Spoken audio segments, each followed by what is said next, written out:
सवाल डालो। Sir first question है, सर पेशेंट दुबला पतला हो और आम प्रदोष हो, इसमें अपतर्पण किया तो पेशेंट और क्षीण हो जाएगा और संतर्पण किया तो आम दोष बढ़ेगा, इसकी चिकित्सा कैसे करें? बहुत सारी बार इमेजिनरी सवाल पूछे जाते हैं, वैसा ये है। जो कोई आदमी पतला है और उसमें सामता है, वो सामता जब वो उसकी निकाल देते हैं हम दवाओं से तो उसको अच्छा ही लगता है और वो पतला नहीं होता। स्पेशली पित्त के बारे में ऐसा होता है कि पित्त साम जब रहता है तो लंघन दिया जाए या नहीं दिया जाए, तो लंघन देने से उन लोगों को पित्त की सामावस्था में ज़्यादा फायदा हो जाता है। तो इमेजिनरी सवाल नहीं होना चाहिए। ऐसा पेशेंट है, ये सिम्टम्स है, ऐसा अगर हो गया ना तो बराबर उसका आंसर हम दे सकते हैं। अदरवाइज आप देखो ना, कफ के गुणधर्म है वात से विरोधी है, वात से कफ से विरोधी है। तो शरीर में कफ की हमने ट्रीटमेंट कर दी तो वात बढ़ेगा, वात की कर दी तो कफ बढ़ेगा वगैरह, ऐसा हमें लगेगा। ऐसा नहीं रहता। शरीर जो है वो समयोग वही रहता है। और इसलिए शरीर में जो कुछ तकलीफ हो रही है उस आदमी की जो तबीयत है या प्रकृति है जो दोष की हिसाब से शुक्र शनि संयोग के वक्त तैयार हो गई है, वो उसकी नेचुरल तबीयत रहती है, वहाँ तक उसको ले जाना ये ज़रूरी रहता है।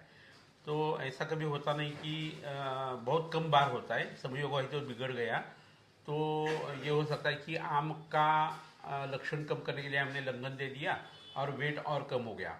वेट अगर और कम होता है तो आप सातु जैसे पदार्थ इस्तेमाल कर सकते हैं जो आम को बढ़ाएंगे नहीं, फिर भी लघु रहेंगे। लाजामंड दे सकते हैं और बॉडी की डिमांड शुरू हो जाती है उस वक्त। शतावरी कल्प दे सकते हैं, उसके साथ कड़वा रस रहता है। तो ये तो समय को ही तो हमें मेंटेन करना है, लेकिन अक्सर ऐसा नहीं पाया जाता। सामता और निरामता ये अलग अवस्था है। दोषों की जो उत्पत्ति शरीर में होती है उसमें समत्व आ गया, चय प्रकोप प्रशम, चय प्रकोप प्रशम, अगर ऐसा होता गया तो कोई दिक्कत की बात नहीं आती। तो सामता ये विकृति का द्योतक है और वहाँ वैद्य वहाँ होना चाहिए। तो अगर इमेजिनरी पेशेंट है तो उसका यही आंसर रहेगा, और सच्चा पेशेंट अगर रहता है तो उसके साथ बहुत सारी और चीज़ें हम कर सकते हैं। समझो निरामता हमने लाई और बाद में मुस्तादी व्यापन बस्ती दे दिए, शरीर को लगाने के लिए दूध या अन्न लेपन दे दिया, तो विदाउट एनी ट्रबल उसका वेट भी बढ़ सकता है।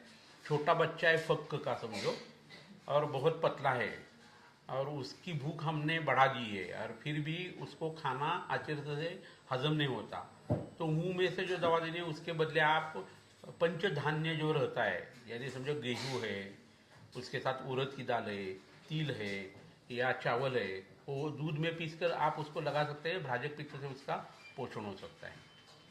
तो पंचमहाभूत शरीरी समवाय संयोग है, ये जो चीज़ बताइए ना वो शरीर का समयोग वही तो मेंटेन करना जरूरी है। इसलिए हमें विपरीत गुण इच्छा रहती है।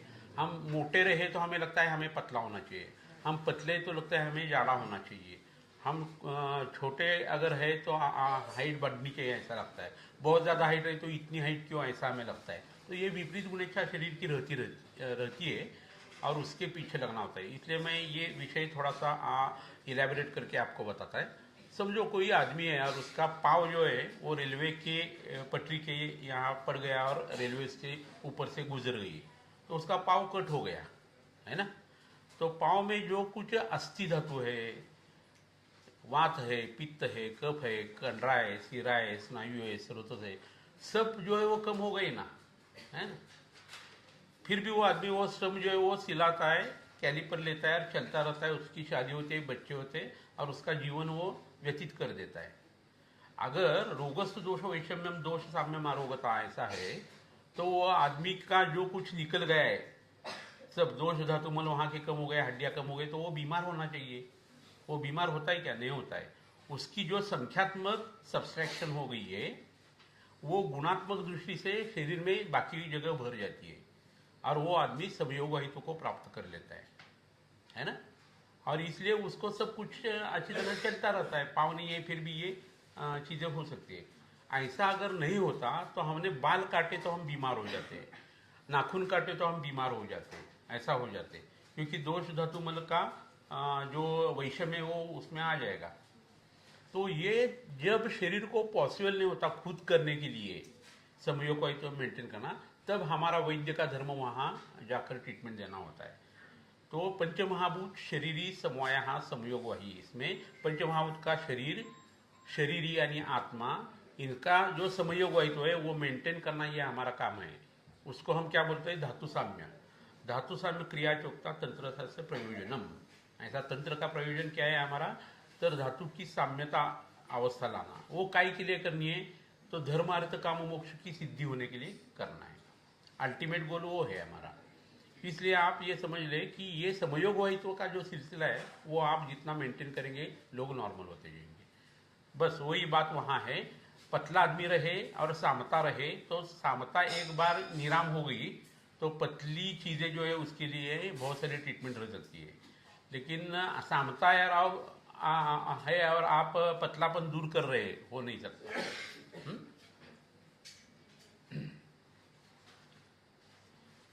सर नेक्स्ट क्वेश्चन है, क्या गुग्गुल कल्पना को भी धातुपाचक के रूप में धातुपाचन के लिए यूज कर सकते हैं क्या? गुग्गुल कल्पना को या किसी भी प्रकार के गुग्गुल को? गुग्गुल का क्या है? वो वात शामक द्रव्य और बाइंडिंग एजेंट है, इसलिए गोलियां तैयार करके हम दे सकते हैं। चूरन दे सकते हैं, ना दे सकते हैं। लेकिन बहुत सारे लोगों को मुंह में दवा डालने से ऐसा लगता है कि आयुर्वेदिक दवा कड़वी रहती है। बात ऐसी है कि षड्रसात्मक आहार होना चाहिए।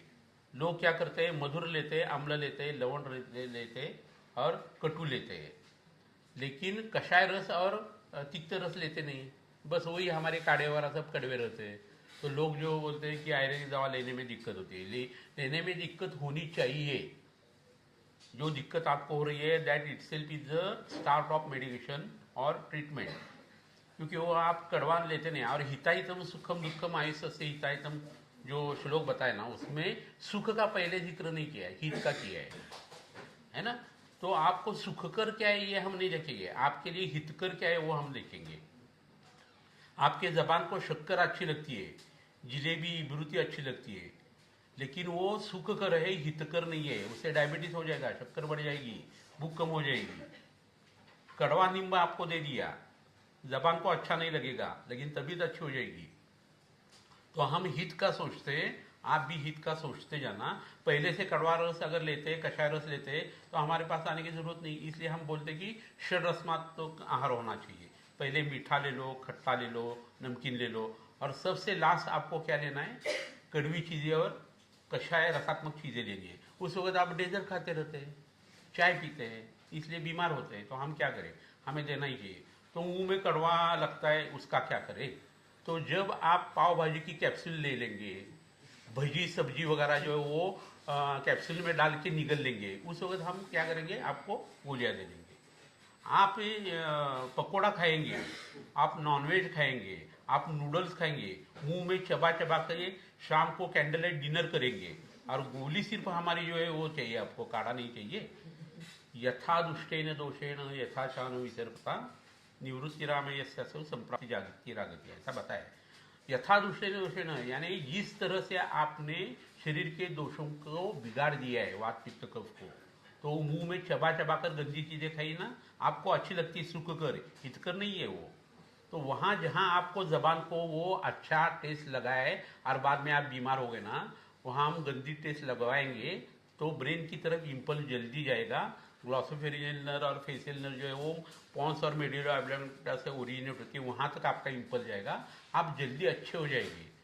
आप बिलीव नहीं करेंगे, मेरा एक लीवर सिरोसिस का पेशेंट था और उसको मैंने काढ़ा दे दिया, फलत्रिकादि काढ़ा। तो उसमें कड़वी जो जगत की चीज़ें वो सब उसमें डाली, फलत्रिका, अमृता, वासा, तिक्ता, भूनिंब, निम्बया। तो भूनिंब और कुटकी इतनी कड़वी है, बाकी सब कड़वे हैं, लेकिन ये दोनों अग्रणी है। तो 15 दिन कुछ नहीं हुआ, 15 दिन के बाद वो फ़ोन करता है, डॉक्टर ये कितना कड़वा काढ़ा आपने दे दिया है। मैंने बोला 15 दिन क्या करे थे? 15 दिन कड़वा नहीं लग रहा था। उसके जबान के ऊपर आम की दूसरी एक जबान थी, वो जब निकलती गई, उसका शाखा निकलता गया, पेट अच्छा होता गया, उसको टेस्ट समझना शुरू हो गया फलत्रिका जी काढ़ा की। तब तक उसको पता ही नहीं था कि ये कड़वी दवा है। यानी किस तरह का आम लोग जमा करके रखते हैं, देखो। और उसके बाद उसको धीरे धीरे अच्छा लगना शुरू हो गया। तो जबान में अगर वो मैं काढ़ा नहीं देता और कूली करके पेट में दे देता, तो मुंह से लेकर आमाशय तक का जो हिस्सा है ना उसको 9 सेकंड्स लगते हैं, आपका जो बोलस रहता है खाना वो वहां तक जाने के लिए। तो उतना जो अन्नम गृह्णाति पचती विवेचती नीचे वाला हो रहा है, वैसा ऊपर प्राण का हो रहा है। स्टीवन क्षोतुद्वार निश्वास अन्न प्रवेश कृत, तो अन्न प्रवेश का जो प्राण का 9 सेकंड का काम है वो खत्म हो गया ना, हमारा मिलता ही नहीं। तो यहाँ से यहाँ तक का हिस्सा मैं इस्तेमाल नहीं कर रहा हूँ ट्रीटमेंट के लिए, वो मुंह में इसलिए दवा रखनी है। यहाँ से यहाँ तक 9 सेकंड यानी बहुत होते यार। देवाची द्वारी उभा क्षण भरी बताए, तास भरी, युग भरी, ऐसा बताए नहीं। एक क्षण में क्या होता है, अगर अच्छी तरह से भगवान जी की प्रार्थना करते हैं तो सामने रामलला आ जाते हैं। एक क्षण, कोई पाटिल नाम की लड़की है, शादी हो गई, पवार हो गई, एक क्षण सिर्फ ये दाने डाल लिए उसके चावल के, हो गया काम मंत्र से। तो जगत में कुछ भी चीज होने के लिए 1 सेकंड पुरता है, यहाँ 9 सेकंड हम बर्बाद कर रहे हैं, समझ लेना। तो पेशेंट को बोलना है कि आपको काढ़ा लेना होगा। और जो पेशेंट बोलता है ना मैं ये काढ़ा वगैरह नहीं लूँगा, उसको तो पक्का काढ़ा देना है। लेकिन ये सब मिजाज कब करे आप, 3-4 बरस का प्रैक्टिस हो गया, भाड़ा वगैरह निकलता है, खाने के लिए 4 दाने मिलते हैं, तो उसके बाद ये करना, उसके पहले नहीं। उसके पहले मीठा बोल बोल के जरा उनको घुमा सका के बताना है। बाद में हमारा उन्होंने आड्डरोगी भिष्य गोष्ठा ज्ञापको सत्वांपी है ना, हम रुग्णवश होने से क्या फायदा है, नहीं होना चाहिए। तो जो काढ़ा नहीं पीते ना उनको काढ़ा पिलाना है, उसके पीछे साइंस है इसलिए पिलाना है। हम जिद्दी नहीं है, हम बहुत प्यारे लोग हैं वैद्य लोग, है ना।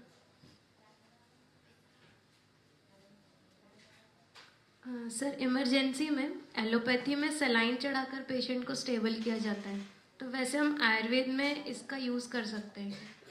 सलाइन लगाना नहीं लगाना ये लोगों की बात रहती है, उससे बहुत सारी चीज़ें अच्छी हो जाती है, दिखता है। पटकी के जो लोग रहते थे ना कॉलेरा के, वो बचने का पहला कारण जो था वो सलाइन वाटर देना, डिक्सट्रोज देना वगैरह, ये ध्यान में आ गया था। क्योंकि उल्टी भी हो गई, पतले दस्त भी हो गए, तो ब्लड वॉल्यूम कम हो जाता है, ब्लड थिक हो जाता है, और किडनी को फिल्टर करने के लिए कुछ मिलता नहीं, इसलिए वो फेल हो जाती है। बाद में टॉक्सिन बढ़ गया तो ब्रेन डेड वगैरह सब हो जाता है। तो उस वक्त उसकी आपूर्ति करना ये बहुत इंपॉर्टेंट बात रहती थी। तो जंतुओं की जो खोज, हमें पता था जंतुओं के बारे में, लेकिन जंतुओं के प्रतिरोधी जो चीज़ें करनी चाहिए थी वो हम लोगों ने बीच में की नहीं है। यानी चूहा मरता था ये दिखाई नहीं दिया वैद्य लोगों को। चूहे को जो पिसू काटती है उससे प्लेग हो जाता है, तो कीटक विष की दवा आगत तंत्र में है, लेकिन लोगों ने उसका संबंध जुड़वाया नहीं। वो पिसू चूहे को काटती है, चूहा मर जाता है, वहां से वो पिसू आदमी को काटती है और बाद में ग्रंथिक ज्वर सन्निपात होता है। ये समझने की जो चीज होनी चाहिए थी, इन बिटवीन जो बॉन्डिंग था ना, that was loss at that time. तो वो क्यों हो गया, तो lack of observation, lack of experimentation, that was the only reason behind it. अगर वो होता, या आजकल के 12वीं कक्षा पढ़ने के बाद का जो ब्रेन है वो उस वक्त अगर मिल जाता तो ये बात नहीं आती। मैंने जब 1978-79 में तिलक आयुर्वेद में एडमिशन ले लिया था, उस वक्त 2-3 प्रोफेसर खड़े थे। मैंने उनको पूछ लिया कि कॉलेज कब शुरू होने वाला है, तो बोले तुम घर के जाके आना 3 महीने के बाद, अभी तो यहाँ स्ट्राइक शुरू है। मुझे बाद में पता चल गया जो प्रोफेसर मैं सोच रहा था वो स्टूडेंट थे, और 10वीं कक्षा में 38% मार्क उनको मिलने के बाद BMS को वो एडमिशन लेते थे। क्या हालत रहेगी आयुर्वेद की बीच में। तो अच्छा ब्रेन मिला ही नहीं है, वो अगर मिलता तो ये आफत नहीं आ जाती। तो सलाइन देने से हमने ये क्यों जिक्र नहीं किया है कि सलाइन देना चाहिए। नाड़ी यंत्र हमें पता है, कैन्युला पता है, ट्रॉका पता है, पानी कैसा स्वच्छ अच्छा रहता है वो पता है, पानी की शुद्धि बताइए। तो पानी शरीर में डाला क्यों नहीं उन्होंने। तो मुंह से कोई भी चीज जानी चाहिए, जठराग्नि का असर होना चाहिए और बाद में शरीर में घुलनी चाहिए, ऐसा उनका मानना था। फिर भी भ्राजक पित्त जो है ना, उसके हिसाब से आप कुछ चीजें कर सकते हैं, नहीं कर सकते। तो उसके लिए एक प्रयोग में आपको बताता है और एक किस्सा बताता है, तो आपको ये बात समझ में आ जाएगी। बहुत सारी बार दोहराया है, जो पुराने लोगों को वो समझ में आ जाएगा, लेकिन आपको मैं बताता है। एक वासंती नाम की मेरी पेशेंट थी, बहुत पतली दुबली पतली से, और शनिवार के यहाँ हम प्रैक्टिस करते थे। तो कुछ भी चीज़ें हो गई तो वो मेरे पास आती थी। तो हमने क्या कर दिया कि वो एक बार उसकी मम्मी आ गई, मैंने बोला कि ये कहाँ है, वासंती कहाँ है। तो वो बीमार है और उसको पतले दस्त आ रहे, तो आप कुछ तो दवा दे दो। तो मैंने बोला कि ये दवा ले लो, संजीवनी बूटी दे दी, सुबह दोपहर रात को शंख बूटी वगैरह दे दी और एक दो दवा दे दी। तो फिर से 20 मिनट में आ गई।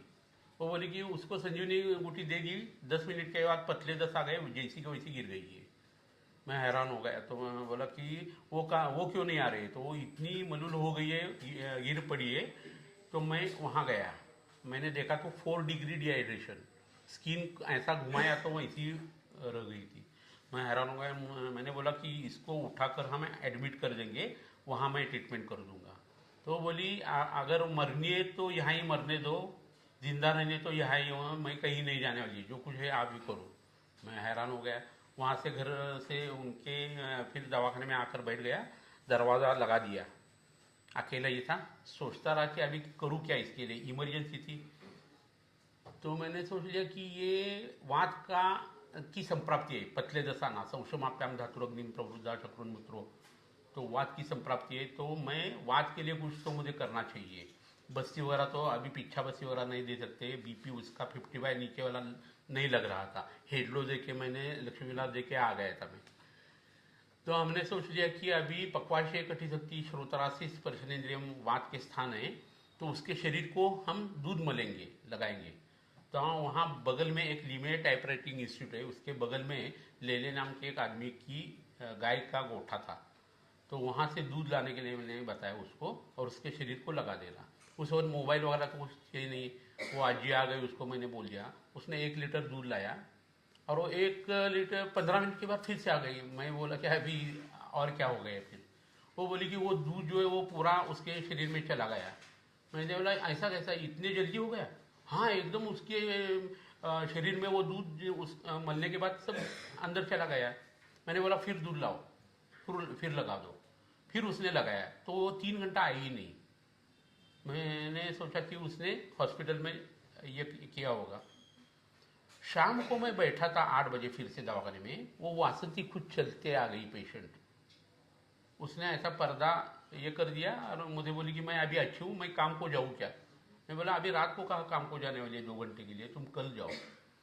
उसके पतले जस रुक गए थे, उल्टी वगैरह नहीं हुई थी, फ्रेश हो गई थी, और डिहाइड्रेशन उसका पूरा का पूरा खत्म हो गया था। मैंने बोला कि तू वो दूध लगाया क्या? वो बोले 6 लीटर दूध मेरे शरीर ने पिया है।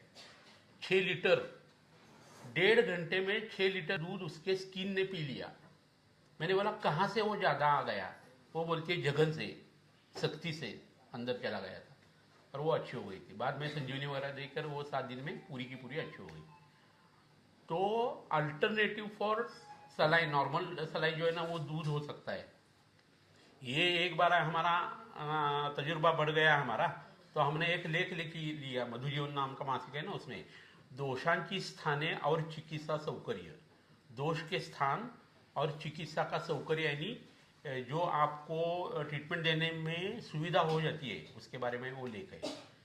क्योंकि हमारी बीवी उस वक्त रजिस्ट्रार थी गायनेकोलॉजी की ताराजन हॉस्पिटल में, तो वहाँ एक बच्चा था छोटा, और उसको पतले जैसा आ गए तो उल्टियाँ हो गई थी। और डॉक्टर वहाँ एक आते थे, उनका नाम मैं भूल गया, करवे। तो उन्होंने बताया इसको वेनिसेशन नहीं कर सकते, क्योंकि वो करते हुए तो वो वेदना से ही मर जाएगा बच्चा, तो सलाइन नहीं लगा सकते थे। तो अभी छोड़ दो, क्या होता है देख लेते। और वो उसकी मम्मी उसकी तरफ देखते देखते रात भर बैठी थी। तो मैंने ये केस मेरे बीवी को बताई थी ना, तो वो रजिस्ट्रार थी, तो उसने उसको 2 बजे रात को नींद खुली, और उसको लगा कि हम क्या करते हैं, उस बच्चे को दूध लगाते हैं। तो दूध वहाँ मिलना संभव नहीं, आप बिलीव नहीं करेंगे, लेकिन पॉवर्टी क्या चीज़ रहती है। धर्मार्थ हॉस्पिटल में जाकर आप देख ले, लोगों के पास 4 आना नहीं रहता, 4 आना। तो बोली मेरे पास पैसे नहीं है, मैं यहाँ धर्मार्थ में आप पड़ी हूँ, तो क्या करना है देखो। तो इसने क्या किया, 10-15 वहाँ औरतें थी सूती का, उनका दूध ले लिया और उस बच्चे को लगाना शुरू कर दिया, और वो सो गया। अभी मरना है तो मरने दो, बचना है तो भगवान जी बचाएंगे। तो सुबह 9 बजे जब वो राउंड को आ गई ना, वो बच्चा उस मम्मी के स्तन का पान कर रहा था, और वो बच गए। तो ये 2 केसेस होने के बाद मेरा हौसला और बढ़ गया। तो वहाँ ही दूसरी एक पेशेंट थी जिसकी वर्धा में हिस्टेक्टोमी हो गई थी, और दोनों बाजू से उसको सलाइन और ब्लड शुरू था, और अपान का वायु जो है वो अवगुंठित हो गया था, ब्लैडर फुल, नीचे से यूरिन ही निकल नहीं रही थी। कैथेटर करने के लिए कर देते तो गर्भाशय वुंडेड था तो इन्फ्लेमेशन हो जाएगा, इन्फेक्शन हो जाएगा। तो उसने दिमाग क्या लड़ाया कि गर्म पानी जो है वो उसमें हिंगाशल चूर्ण डाल दिया बीवी ने और उसके शक्ति को लगाना शुरू कर दिया तो यूरिन हो गई। तो अपान का अवरोध कैसा निकल सकता है ये भी उसमें समझ में आ गया। तो आप जो सिर्फ लाजामंड देते ना तो उल्टी होते वक्त लाजामंड से भी कभी कभी उल्टी हो जाती है, क्योंकि द्रव गुण गया तो उत्क्लेश बढ़ जाता है। आमाशय उत्क्लेश भवाई सर्वा छर गया, तो पानी पी लिया, लाजामंड ले लिया तो उल्टी होती है। आप क्या करें, शरीर को दूध मले, पानी लगाए हिंगाष्टक चूर्ण डाल के, तो आपके पेशेंट की नाड़ी ऊपर आना शुरू हो जाएगा। सब लिंगुअल रसौषधि देते जाना और उसके बाद आप बस्ती लगवा सकते हैं, यापन बस्ती कर सकते हैं, यापना कर सकते हैं, या दूध के बस्ती दे सकते हैं, ये सब हो सकता है। तो ये आप सलाइन के बदले दे सकते हैं। लेकिन अभी चीज़ें ऐसी रहती है ना कि आपका शास्त्र का पकड़ के जो बैठते हैं उसमें अस्मिता और आपका जो अभिमान है वो बराबर है, लेकिन पेशेंट का भी सोचना चाहिए भाई। उसका क्लासिकल एग्जाम्पल में देता है, 175 से लेकर 900 तक हमारा B12 रहता है और किसी किसी का इतना कम होता है कि मानसिक लक्षण आ जाते हैं, शारीरिक आ जाते हैं, और बड़े अंतों में जो मैल पड़ा है उसके ऊपर बैक्टीरिया की एक्शन होती नहीं और B12 शरीर में बनता नहीं। तो उस वक्त उस पेशेंट को उल्टी पतले दस्त जो होते ना उससे B12 का इंजेक्शन लगवा दिया जाए तो इमीडिएट वो अच्छा हो जाता है। आप कर सकते ना, ये पंचतिक्त घृत के बस्ती लगवाए, स्नेह सेवन करके और बस्ती लगवाए तो हम भी वो काम कर सकते हैं। 14 बस्ती में काम हो जाता है। तो 14 बस्ती का खर्चा जब आप निकालते हैं, स्नेह सेवन का खर्चा जब निकालते हैं तो वो 8-10 हज़ार तक आता है। उस पैसे में वो डॉक्टर की जो B12 की गोली जो है ना उसका पूरा खानदान ले सकता है। तो आपको सोचना चाहिए, आप 10,000 कमाएंगे या उसको बोल देंगे जा तुम वो फूड सप्लीमेंट है खा लो। तो कहाँ शास्त्र का अभिमान होना चाहिए और कहाँ लोगों का भी सोचना चाहिए, ये आपको पता होना चाहिए, है ना। हम कैसे रहने प्यार से उसको समझा देंगे और ये सदा के लिए होने वाली तुम्हारी चीज़ें, बाद में तुम आ जाओ बड़े अंटों का तृतीय अवस्था पाक अच्छा कर लो तो तुम्हारा B12 सदा के लिए अच्छा हो जाएगा, ये चीज़ आप बता सकते हैं। क्योंकि 50 वगैरह तक जब B12 कम आता है ना तो दूसरे किसी चीज़ का फायदा ही जल्दी होता नहीं। फिर भी आप जास्वंदी का जो फूल होता है हिबिस्कस का 2-4 फूल जो है पानी में मसल सकते हैं, उसमें लेमन जूस डाल सकते हैं, पी सकते हैं, उससे B12 बढ़ता है। बासी दही जो रहता है वो लेना है, चावल में डालना है, मसलना है, दोपहर 2 बजे वो रखना है, 6 बजे शाम को आप खा सकते हैं। उसके बाद थोड़ी अमल की खा लो क्योंकि शाम को दही नहीं खाना है जिससे, तो उससे भी B12 बढ़ता है, पंचतिक्त घृत से भी बढ़ता है। तो ये चीज़ें आपको ध्यान में रखनी होगी, कब किसके पीछे कितने कैसा लगना है ना। शास्त्र के प्रति आपका प्यार अभिमान ये तो होना ही चाहिए, लेकिन लोगों का भी आप सोचते जाए।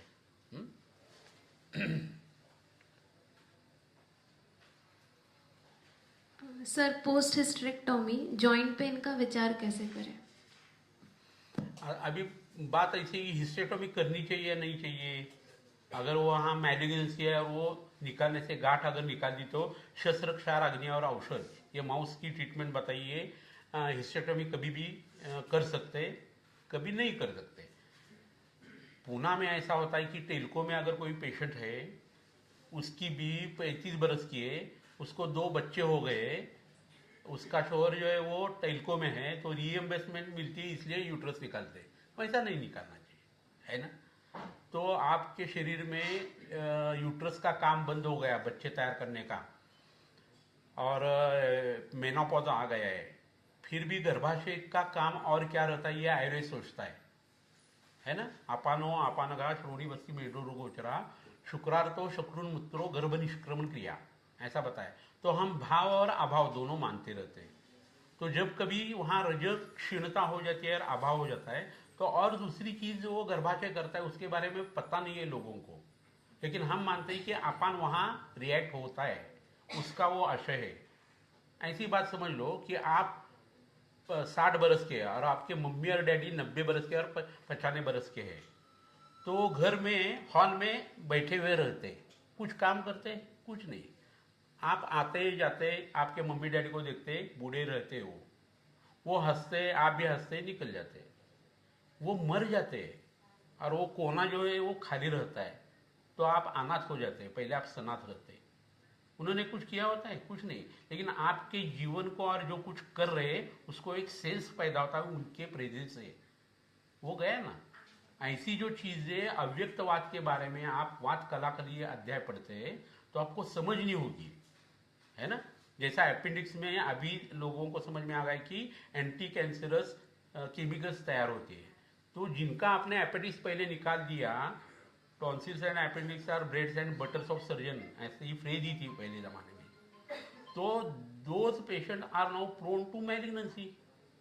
ये आपने किया है डॉक्टर लोगों ने, वैसा गर्भाशय का रहता है। तो आप गर्भाशय अगर निकालते तो अवस्थान प्रदेश वहां का निकल जाता है आशय, वहां वात की वृद्धि हो जाती है, आपान के स्थान में हो जाती है, तो वृक्क की बीमारी, पक्वाशय की बीमारी, तृतीय अवस्था पाक खराब, पुरुष खराब, उसके साथ सारकिट्ट विभाजन खराब, शोषमानबंदी के ऊपर असर, जो पोषक मूत्र है वो खराब, उसकी वजह से आपके जोड़ों के ऊपर असर, क्योंकि पूरी जरा कला और अस्थि जरा कला एक ही है। तो आपको क्या करना है, गर्भाशय जो नहीं है उसका प्रेजेंस तो आप नहीं ला सकते, दूसरा प्लास्टिक का रख दिया तो शरीर को चलता नहीं, हो फॉरेन बॉडी हो जाएगी। और कुछ कर सकते हैं, शरीर मेद वहां डाल रहा है तो शरीर को बोलना है कि आप मेद मत डालना, और पेट में घी देना चाहिए, क्षीर पाक देने चाहिए, और उसको यापन बस्ती या अनुवासन लगवाने चाहिए, तो उसका जोड़ों का दर्द जो है धीरे धीरे कम होता जाएगा। उसके बाद आप छोटे जो संधि उसका रक्त का सोचो, मेद का सोचो, सरक्त मेद का सोचो, विदाह अम्लक रहे तो वात रक्त का सोचो, वगैरह वगैरह। इस हिसाब से आप उसकी ट्रीटमेंट कर सकते हैं। जैसा मैंने बताया कि पाँव कटने से अगर कोई बीमारी होती है तो गर्भाशय निकालने से बीमारी होने वाली है, तो how you compensate it, that is very important. तो वो वातस्य उपक्रमा, स्नेहा, स्वेदा, संशोधन मृदु से हो जाएगा, है ना।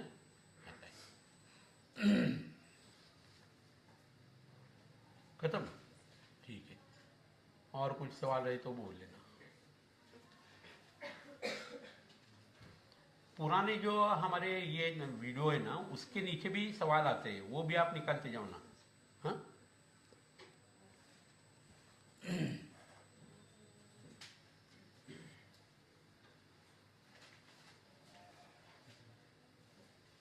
हिंदी में सवाल पूछो, जोर से पूछो। सर सीए के पेशेंट में जब हिस्ट्री लेते हैं तब ड्रग की हिस्ट्री लेते हैं तो काफ़ी बार ऐसे जाना जाता है कि एंटासिड लॉन्ग टर्म का यूज़ होता है, तो उसका क्या विषय? एंटासिड्स आर प्री कैंसरस, ऐसी अभी खोज है, और आमाशय से लेकर ग्रहणी तक और नीचे पक्वाशय तक के जो मैलिग्नेंसीज है ना, उसमें ज़्यादा करके एसिड को नलीफाई करने वाला जो एंटासिड है ना, वो बहुत गंदा असर डालता है, ऐसा अभी रिसर्च हो गया है। इसलिए जो लोग आते वक्त जाते वक्त जेलूसिल लेते, या वो गुलाबी रंग का जो पानी लेते रहते ना, वो बहुत गलत बात है। तो आपके मन में ये विचार आ जाएगा कि हम प्रवाल पंचामृत ले सकते नहीं है, दैट इज ऑल्सो कैल्शियम, तो सिर्फ कैल्शियम है उसमें मैग्नीशियम नहीं है, तो बातें अलग हो जाती है एक। और दूसरा, हम कोई भी चीज़ों का मारण और शोधन जब करते हैं तो पूरा ये ख्याल रखते हैं कि वो चीज़ हमारे शरीर में एसिमिलाइज हो जाए, यानी सेंद्रीय हो जाए। तो शंख हमने लाया और छाछ में डाल दिया, छाछ क्या है, प्राणीज पदार्थ है। आपने क्या डाला, शंख डाला, वो क्या है, मौलिस का गट का प्राणी है, उसको छाछ में डालना। उसके बाद क्या करेंगे आप, अग्नि संस्कार उसके ऊपर करेंगे, तो वो छाछ का असर जो है वो अग्नि कितना भी लगाया तो जाता नहीं, उसके ऊपर रहता ही है। उसके बाद उसको हम अमृतीकरण करेंगे अगर दूसरा कोई भस्म वगैरह रहे तो, और वो आप समान काले ले लेंगे, खाना खाने के पहले लेंगे, बाद में लेंगे। किसके साथ लेंगे, तो उसके साथ वनस्पति रहेगी, समझो वरधारा वनस्पति और मार्कव है, और शंख भस्म दे दिया तो पेप्टिक अल्सर गायब हो जाता है उससे। तो शरीर में कोई सवाल ही नहीं पैदा होता कि ये चीज़ जो है, यानी हमारे शरीर को समझता है कि ये मेरी चीज़ है, और उसमें वो प्रथम द्वितीय अवस्था और तृतीय अवस्था में ही उसका काम हो जाता है। लेकिन कोई मॉलिक्यूल अगर केमिकल देते हैं तो शरीर में जाने के बाद शरीर बदल में पड़ जाता है, अरे ये क्या आ गया, मैंने कभी देखा नहीं, मेरे शरीर का हिस्सा नहीं, बाहर भी कहीं मिलता नहीं, ये किसने भेज दिया, डॉक्टर ने भेजा होगा शायद। तो वो क्या करता है, उसको लीवर की तरफ भेज देता है, तो लीवर उसको नलीफाई करने की कोशिश करता है बेचारा, क्योंकि वो क्या रहता है, चेक पोस्ट रहता है, और वो बहुत सारी चीज़ें नलीफाई करता है और थोड़ी सी चीज़ें फिर भी ब्लड स्ट्रीम में आ जाती है, उसको फर्स्ट पार रिएक्शन बोलते हैं। उससे आधुनिक शास्त्र की दवाओं का काम होता है। देखो कितना फर्क है बीच में, है ना। तो सेंद्रिय तो लाना और नहीं लाना, मॉलिक्यूल सिर्फ है तो ये अलग बात ऐसी हो जाती है। तो जो मॉलिक्यूल्स होते हैं वो उसका परिणाम अलग तरीके से दिखाते हैं, गलत तरीके से भी दिखाते हैं और उसके साइड इफेक्ट आ जाते हैं। इसलिए हम जब कभी ये भस्म वगैरह बनाते तो छाछ पहले इस्तेमाल किया है यार, छाछ, है ना। खट्टी चीज लेमन जूस इस्तेमाल कर सकते हैं ना, करते हैं ना, लेकिन छाछ देखो कितनी अच्छी चीज है। तक्रम लघु कषायमलम दीपनम कफवातजी, ऐसा बताया। दीपन है, कफवात नष्ट करने वाला है, गृहिणी को अच्छा करने वाला है। प्लीह गुलम घुरुत व्यापद गर पांडवा मयांजय, ऐसा छाछ हमने ले लिया है, उसमें उसकी शुद्धि कर दी है। तो वो शंख भस्म जहां जहां जाएगा ना, वो चीज देखेगा जो छाछ अच्छा करता है, उसके पास जाके वो काम करेगा, ये बात रहती है। तो हम शंख कभी इस्तेमाल करेंगे, कभी कपर्जिक करेंगे, कभी शोक्ति करेंगे। इतनी हमारे पास रेंज है सब कैल्शियम ही। लेकिन ये सिंपली जो रहती है ऑस्टर, या ऐसा ऐसा खुलता है, ये जो चीज़ है वो गृहिणी में होती है, इसलिए शोक्तिक भस्म जो है वो गृहिणी के ऊपर जाता है। कपर्जिक जो रहती है कवड़ी, उसका आकार देख लो, एनल कैनल का स्पिंटर जैसा दिखता है। वहाँ प्रोलैप्स हो गया, एनल प्रोलैप्स है, वजानल प्रोलैप्स, आप कपर्जिक इस्तेमाल करो। पेट में शंख भस्म जो है वो शूल के लिए इस्तेमाल किया जाता है, क्योंकि शंख की नाभि जो है ना वो लकड़ी को लगा देते थे और भाला जैसा इस्तेमाल करते थे। पेट में घुसेड़ दिया और घुमा दिया तो जो शूल होता है उसको शूल बोलते हैं। वो पेट में अगर पित्त से होता है तो शंख भस्म इस्तेमाल करना है। आमाशय के ऊपर शंख, शौक्तिक जो है गृहिणी के ऊपर, और गुद मार्ग और पक्वाशय के ऊपर कपर्दिक, है सब कैल्शियम ही, छाछ से बनाए हुए, है ना। ये आयुर्वेद था। ये जितना आप समझ लेंगे और पेशेंट आपके पास आ जाएंगे तो अंशांश कल्पना ढेर सारी हो जाएगी। आपके हाथ में इतने बाण रहेंगे कि कौन सा मैं इस्तेमाल करूं, ऐसा आपको हो जाएगा। एक बीमारी की 14 मेडिसिन आपको पता होनी चाहिए, तो आप प्राणाभिसर वैद्य हो सकते हैं, है ना। तो इतना सब रहता है। कुकुटांड चौक भस्म अंडे से तैयार हो गया है, शुक्र शनि संयोग हो गया है, आम गर्भ है वो, उसका कैल्शियम कितना काम करेगा, है ना। तो ये सोच होनी चाहिए आपकी।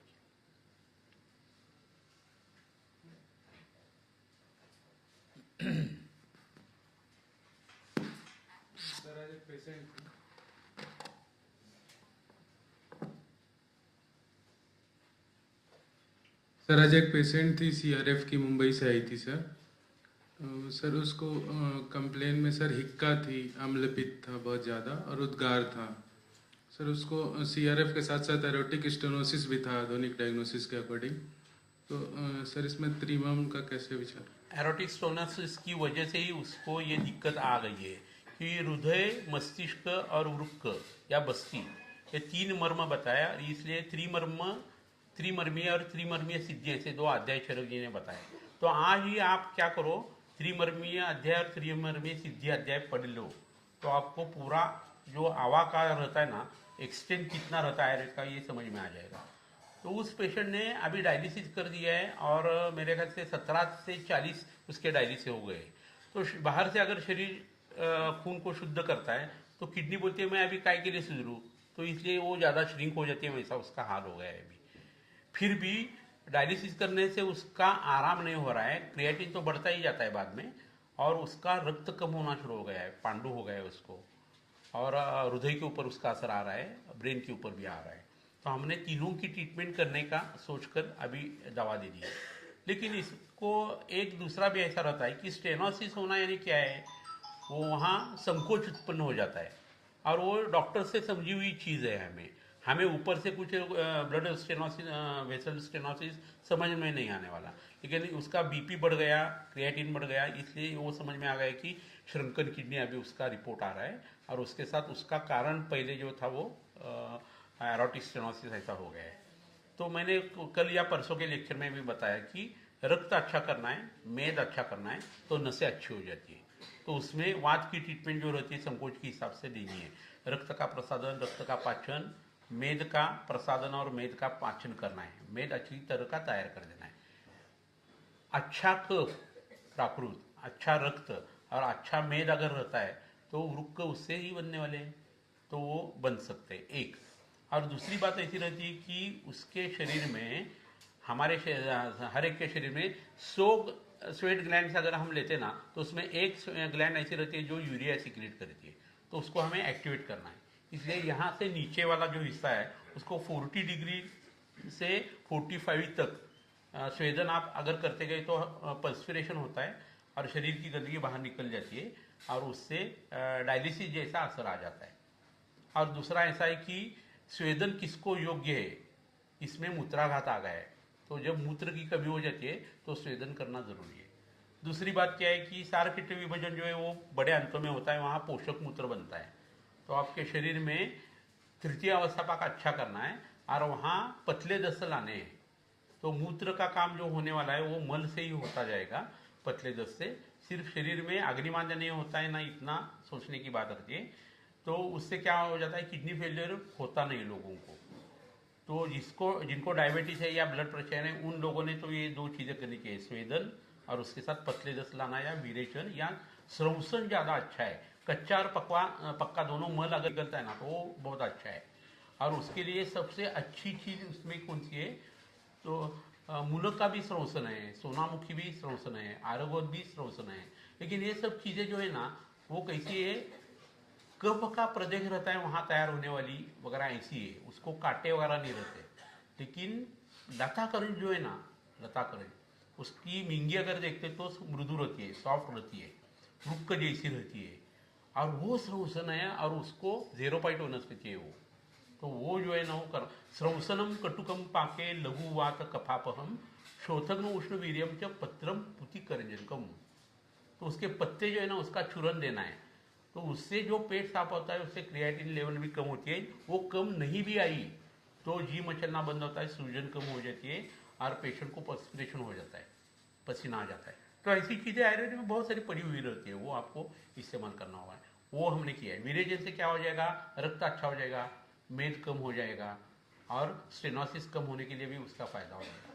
नो डाउट स्टेनोसिस यहाँ हमारा निदान नहीं है, लेकिन बाकी के शरीरों के ऊपर उसका असर आ जाएगा। बुध मार्ग से मल जितना अच्छी तरह से निकलेगा, हृदय उतना अच्छा रहेगा, है ना। हृदय अच्छा हो गया, वृक्क अच्छा हो गया, तो ब्रेन के ऊपर लेप और नाक में डाली कुछ दवा देने से काम और अच्छा हो जाता है।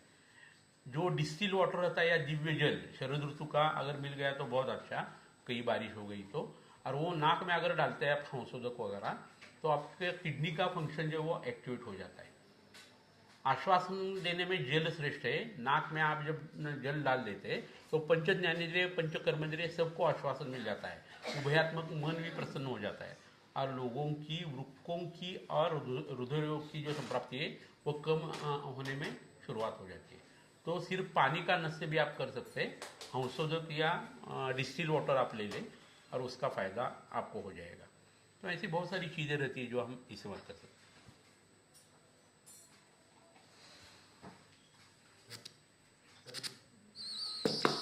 वो बंद कर दो, वो ले लो, अभी वो बंद कर दो। सर जैसे चीरी वृक्ष पर मतलब वृक्ष होते हैं सर, प्लक्ष हृदय के लिए देते हैं। लक्ष्य जी सर। सर वैसे पीपल और बट उदुम्बर इनको मतलब किस ऑर्गन में देंगे सर? नहीं, अभी वृक्ष का जो फायदा है, पंचवल्कल या पंचक्षीरी वृक्ष बताया है, वट उदुम्बर अश्वत्थ प्लक्ष पारिश, उसमें प्लक्ष जो है वो हार्ट के लिए काम करता है। जिनको मधुमेह है, जिनको उच्च रक्तदाब है और जिनको कोरोनरी आर्टरी डिसीज है, उनको प्लक्ष घिस कर देने से 21 दिन गंध देना है। गंध लेने के बाद टहल के आना है, हर रोज टहलना, थोड़ा थोड़ा बढ़ाना है और ब्रह्मचर्य का पालन करना है। तो उससे नई नसें खुल जाती है, तैयार हो जाती है, पुरानी खुल जाती है, सांस फूलना वगैरह कम हो जाता है।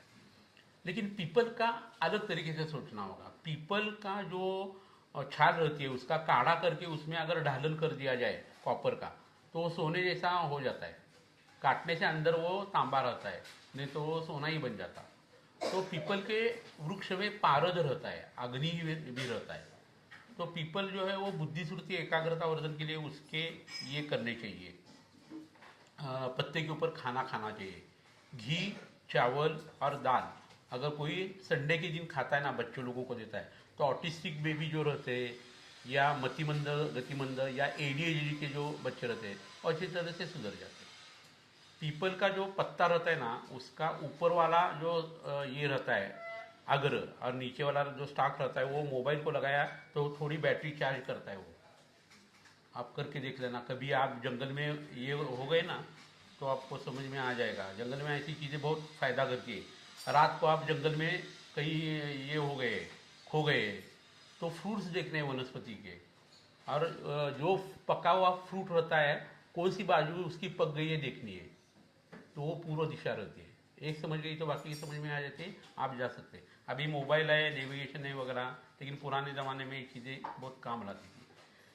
पानी जा रहा है कहीं तो पानी की तरफ जाना है और उसकी तरफ से ही जाना है, तो वो जो छोटा नाला रहता है वो नदी को मिल जाता है, नदी के पास लोग रहते हैं, वस्ती रहती है। ऐसा बहुत सारा कुछ कर सकते हैं। ठीक है, अभी किससे बताया मैंने, ये पीपल का मैंने बताया, तो ये पीपल का अलग ही है, वट का अलग रहता है। वटस्य पत्रस्य पुटे शयानम, ऐसा विष्णु जी उसके ऊपर बैठे, प्रलय हो गया तो शरीर में प्रलय क्या है, मृत्यु है। किससे आता है वो, जो जो असाध्य और दुस्साध्य बीमारियां है वो है, वहां इस्तेमाल करो आप वट, है ना। तो वट, उदुम्बर, अश्वत्थ, प्लक्ष, पारिच एक दूसरे के लिए आप इस्तेमाल कर सकते हैं। लेकिन पीपल का पौधा जो है वो बच्चे होने के लिए, गूलर का जो पत्ता है वो और पौधा बच्चे होने के लिए ज़्यादा फायदा करता है। पीपल का बुद्धि श्रुति एकाग्रता के लिए करता है। वट का, बरगद का हर जगह आप इस्तेमाल कर सकते हैं। शुक्र को गाढ़ा करने के लिए, अगर जिनकी आयु बहुत लंबी है उन सब लोगों ने वट का जो छीक रहता है दूध, वो हर रोज लिया हुआ रहता है। बतासे के ऊपर वो डालते हैं 7 ड्रॉप्स और खाते। यहाँ कोई देखता नहीं ना, ऐसा करके खा लेते वो गुप्त मेडिसिन है, धनगर लोगों को ये पता रहती है। वो 90 बरस तक जिंदा रहते हैं। खाते क्या है, बरगद का छीक, तो हट्टा कट्टा हो जाता है। आप भी करके देख लेना, 10-15 दिन में क्या हो जाता है, आपका शरीर दृढ़, निबिड़ और सघन हो जाता है। विश्लेषितपना जो रहता है ना शरीर को, क्लेद की वजह से बहुद्रव श्लेष्मा जो प्रमेह में बढ़ जाता है, पूरा का पूरा नॉर्मल हो जाता है। उसके लिए आप क्या करें, प्रमेह का 60 बरस का आदमी है ना, उसके पिंडली को स्पर्श करना है। और बाद में क्या करना है, दूध वगैरह डालने वाले बच्चे जो रहते हैं या पेपर डालने वाले जो बच्चे रहते हैं ना, वो लिफ्ट इस्तेमाल नहीं करते हैं और सीढ़ी से जाते हैं, तो उनके पिंडली को स्पर्श करना है, वो पत्थर जैसी रहती है। तो आप दूध नहीं डालते हुए, पेपर नहीं फेंकते हुए अगर बरगद का छीक लेते तो आपका बहुद्रव श्लेष्मा कम हो जाता है और वो पत्थर जैसा बन जाता है दवा से। ये अगर पिंडलियों को हो रहा है तो पिंडली क्या है यार, पेरिफेरल हार्ट है वो, तो हार्ट के ऊपर उसका असर आ जाएगा ना। हर रोज आपको पाव जो है ना एडी के ऊपर करनी है एडी, और टो के ऊपर आपको 3-4 बार नहीं 10-15 बार सिर्फ करना है और बरगद का छीक लेना है, तो कार्डियोमेगेली कम आ जाएगी। ऐसी चीजें पेपर भी डाल सकते हैं आप, हाँ दे सगळ्यांना।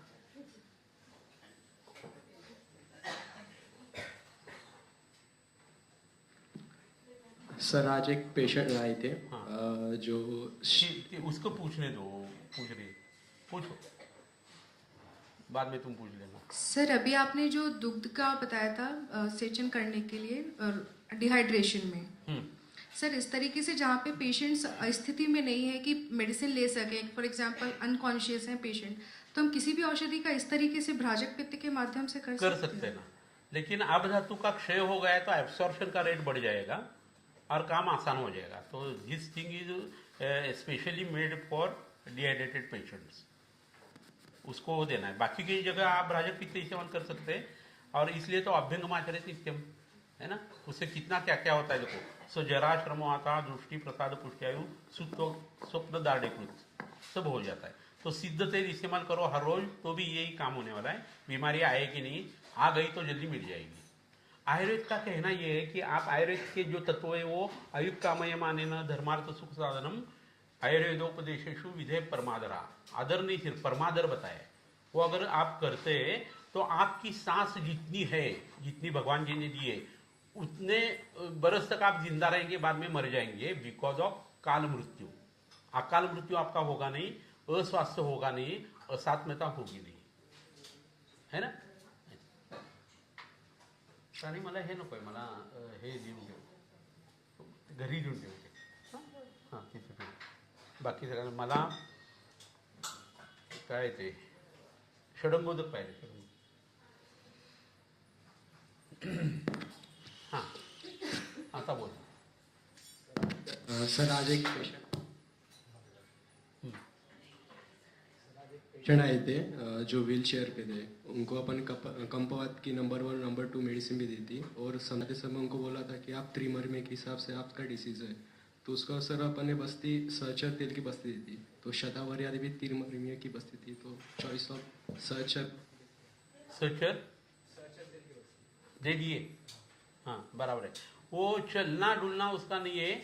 द्रुत विलंबित चाल किसकी हो सकती है तो सर्चर तेल के फलश्रुति में वाघबड़ जी ने बताया है कि चलने की दिक्कत जिसको होती है, कलाई खंज या पंगुत्व जिनको है ना, उनको सर्चर तेल अधोभाग और होने की वजह से काम ला सकते हैं, इसलिए दे दिए. उसके नसों के ऊपर और मज्जातंतुओं के ऊपर असर आ गया है वात का, और इसलिए अभी ये वात की बीमारी इसको हो गई है. पंगुत्व और ये भी मिलमिल गदगद बाद में शुरू हो जाएगा, और उसके साथ अभी कलाई खंज भी है. खड़े रहे तो उसका पाँव कांपता है. आधुनिक शास्त्र का उसका निदान जो है वो एसएलई कर दिया है. वही पेशेंट ना, वो 2018 में वो 18 में आ गई थी हमारे पास, और उस वक्त कोविड वगैरह शुरुआत हो गई, इसलिए ट्रीटमेंट उसकी बंद पड़ गई. नहीं तो उस वक्त उसकी तबीयत में सुधार आना शुरू हो गया था. तो अभी देखो 6 बरस के बाद वो आ गई है. अभी वो व्हील चेयर के ऊपर आ गई है. तो ब्रेन में बहुत सारी जगह उसके लीजन्स है, वर्टिकल कॉलम में है.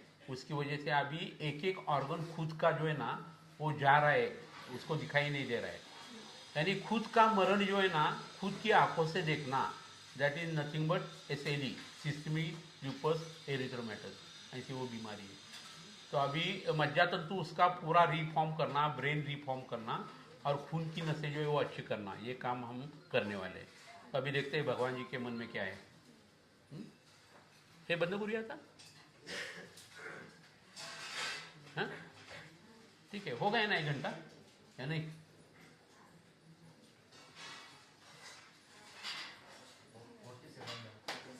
तो और एक 10 मिनट बोलेंगे आप. You enjoy your Mastani, I will enjoy my lecture. Okay. एक स्किन डिजीज का पेशेंट आया था आज. वो टिपिकल सोराइसिस था, जो ब्लैकिश डिस्कलरेशन था, उसके पेरिफेरी में रेडिश. हाँ हाँ, वो क्लासिकल इसका पेशेंट था. आज 4-5 सोराइसिस के लोग थे. उसमें वो जो बच्चा था उसको सिर से शुरुआत हो गई. सोराइसिस हर बार सिर में से ही तैयार होता है. बाकी की जगह अगर स्पॉट आता है तो उसका निदान अलग हो जाता है. और शीरकंडू जो है वो ज्वर मुक्ति में आ गया है.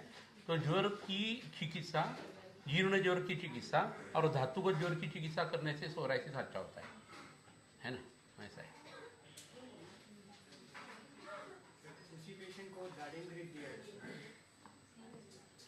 सोराइसिस वाले वो पेशेंट को दाडिम घृत दिया था. दाडिम घृत, पारिभद्र घृत जो है ना, वो रक्त को प्रसादन करने वाले हैं. तो उसके साथ अगर सोराइसिस की ट्रीटमेंट हो जाती ना तो सुविधा हो जाती है. हमें घृत ऐसा मन में आ गया तो हम बहुत सारी बार तिक्तक घृत, महातिक्तक घृत का ही सोचते हैं. लेकिन इंदुकांत घृत है, दाडिम घृत है, पलाश का घृत है, ये भी स्किन के लिए बहुत फायदे करते हैं.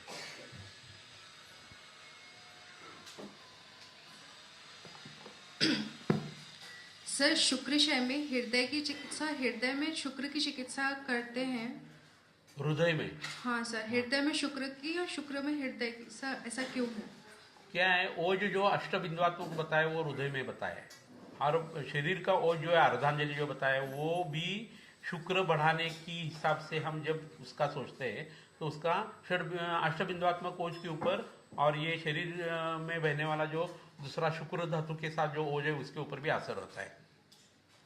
शुक्र का मल या शुक्र का उपधातु या शुक्र से तैयार होने वाली चीज, ऐसा ओज का स्वरूप माना गया है. सच बोले जाए तो कैसा है, 7 धातुओं का सार जो है वो शुक्र है, ओज है. तो ये ओज अगर शरीर में अच्छा रहता है तो क्या क्या होता है, जो ओज क्षय से होने वाला है उससे उल्टा हो जाता है. बिभेति दुर्बलो विष्णुम ध्यायति व्यथिनेन्द्रिया, ये जो बताया है उसमें डर लग जाना, उसके विरोधी जो है हर्ष उत्पन्न हो जाना, किसी चीज की का डर नहीं लगना, इंद्रिय जो है वो उनका विमलत होना और सब इंद्रिय अच्छे हट्टे कट्टे रहना, ये सब चीज जो है वो ओज ज्यादा होने से मिल जाती है।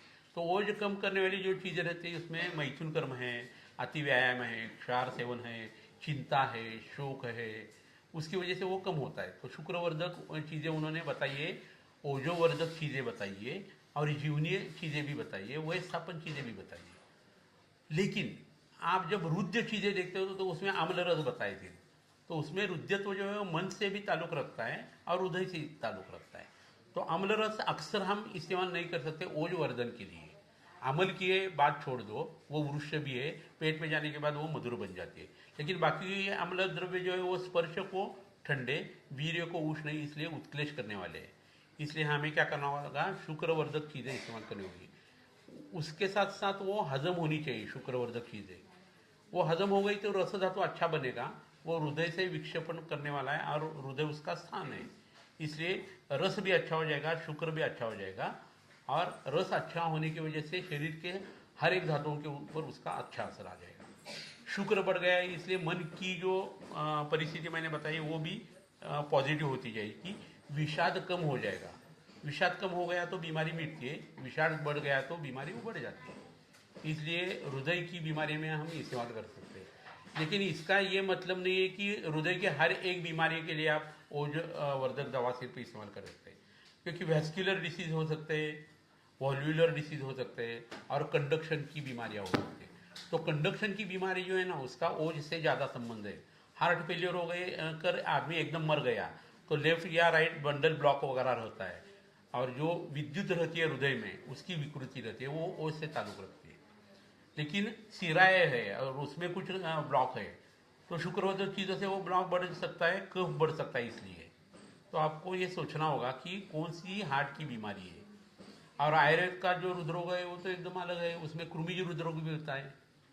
लेकिन जिन लोगों को वैवर्ण, मूर्छा, ज्वरका, सिक्का, श्वासास्य वैरस्य, तृषा, प्रमोह ये लक्षण दिखते हैं, वो आयुर्वेदिक हृदरोग है, उसके लिए आप ओजवर्धक दवा दे सकते हैं। अटैक अभी ले लो, ये अभी बंद कर दो।